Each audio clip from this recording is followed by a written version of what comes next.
So it's the day after the draft, and usually this is the time where everyone gives their analysis on their team, what they thought their team did well, what they didn't do well, looking towards the future for their team.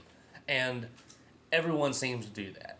And especially with the Dallas Cowboys fan base, which is the biggest one here on YouTube and probably the biggest one in the country, we've got a lot of opinions right now, dissenting or otherwise, about what Dallas did as a team throughout this draft. Me personally, this video is not about that. I feel like you can find my opinion throughout everyone else's videos, and I think everyone did a great job saying what they thought about the draft for the Dallas Cowboys. For me, though, I find it interesting because I see that there are three different groups of people who watch the draft, and three different reactions from those different people. There's the pure college football fan who really doesn't care about the NFL, and they watch the draft just to see where those college players go, to see what they did on the college level, how it translates to the NFL, and that's kind of it. Doesn't really no affiliation to the NFL team, just like to see their guy go high in the draft. Then there's the pure NFL fan who really just wants to see what their team gets and the best guy for that team. No loyalty to a school or anything like that. Just whoever can get the job done, that's what they want on the team. And that's probably the best viewpoint to have. And then you have the other group, and that is your hardcore college football fan who is also a hardcore NFL fan. That's where I fall. So what this video is about is not about necessarily what moves were good or bad, but really the reaction from me as a huge Longhorns fan and as a huge Dallas Cowboys fan. And really this and just kind of give you this is the emotion. There's no rationale behind this. There's nothing you can legitimately. There's no legitimate argument or legitimate gripe you can have. It's pure. It's based purely on emotion and how you feel about certain guys that have been your guy for so long, going to maybe a rival team or not going to your team, or going to your team and you just being excited about that player because he went to your school. And as I said, that what I just said makes no sense practically. But I'm just going to give you guys my take because so many people want to ask me about this. I did want to talk about this. And the number one people want to ask me about is Brian Orakpo going to the Washington Redskins. Man, this one hurt bad. I was watching the first round of the draft, and when Kansas City took Tyrus Thomas, I kind of saw the writing on the wall. I was so mad at that point because I don't mind if Rack goes to Kansas City. I have no hatred for Kansas City. For me, there's no rivalry between us. I know we played them during the season, but for me, there's no real hatred there. So if he went to Kansas City, that's fine. Because even though I am that hardcore college fan who would love to see his guy play for the boys, I'm also a realist in the sense that I knew Dallas was not going to get Rack. He was going to go too far up in the draft. I don't know if we're going to. He was really one of the needs we needed to address. That's not saying it didn't go through my head, like maybe a fantasy of Ware on one side, Rack on the other, and then merging on Don McNabb. Man, that'd been awesome. But I knew that wasn't going to happen. So what you do, you kind of take a back seat. Like, well, you know what? Go to a team that doesn't have. There's no rivalry between, or their success has no negative effect on the Dallas Cowboys. Take Vince Young, for instance. He went number 3 in the draft when he came out to the Tennessee Titans. Couldn't have been happier. There's no rivalry between the Dallas Cowboys and the Tennessee Titans. If the Tennessee Titans go on and win every year game during the regular season, and he throws all kinds of touchdown passes or whatever he would do, it didn't matter. I could be happy for him and not be. It wouldn't be a detriment to the Dallas Cowboys. So that's what I was hoping for Rack, that he would go to Kansas City or some team that I had no emotional disgust for or no practical disgust as in a division opponent. But look what he did. He went to the Washington Redskins. I gotta say, when they made the announcement, even though it wasn't a surprise, I threw my hat. Was not excited at all if you were in the room, and it really killed me to see a guy who all season, if you've watched my videos all year, all season, I just couldn't say anything. Just all the good things I could say about the guy. Work ethic, his ability to rush the passer, leader on the defense, hurt the year before, came back and was the best defender on this team, best defender in college football in my opinion. Just a great athlete. And then you see him just cheesing with the Redskins hat on.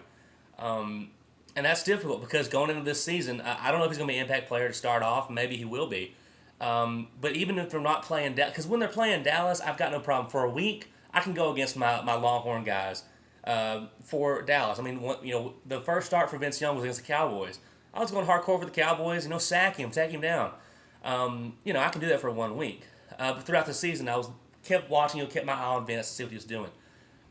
I can't do that with Rack. I can't want Rack to do well because when he does well as a Redskin, it hurts the Dallas Cowboys.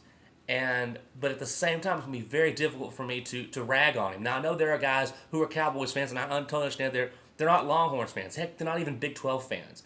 So to throw Rack under the bus or make fun of him, that's perfectly fine. He's a Redskin now, purely a Redskin to them.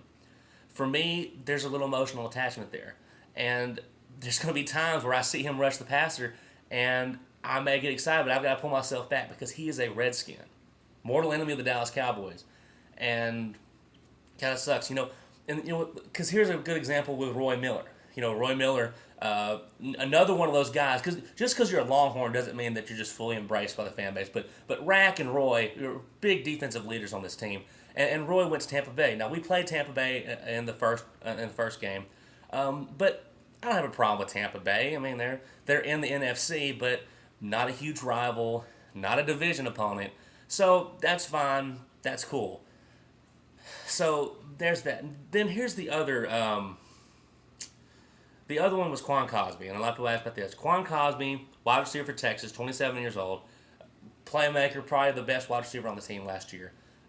Made the winning catch to win the Fiesta Bowl at the end to end his season, his career as a Longhorn with a touchdown to win the ball game. Did not get drafted. He's short. He's got great hands. Speed is okay, but he's got great hands, great mind for the game. But he's 27 years old.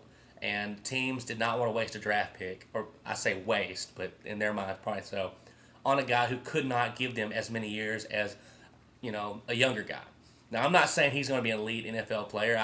He's not big enough, and he even said that in an interview, stating that he's got a lot of work to prove to people he can play because of his size.